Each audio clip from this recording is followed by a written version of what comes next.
Alright, so here it is. This is the finished product of my VR sculpted jack-o'-lantern experiment. It's working. I have a real candle in there because I like to live dangerously, and I'm going to show you a little bit how I finish that off.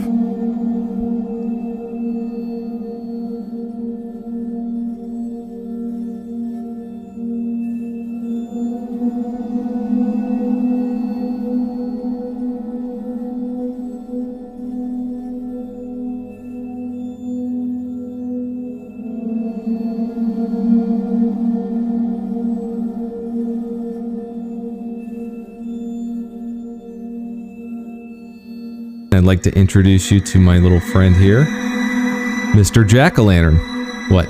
You don't like it? You think it's stupid? Jack? Is he? Jack? Jack?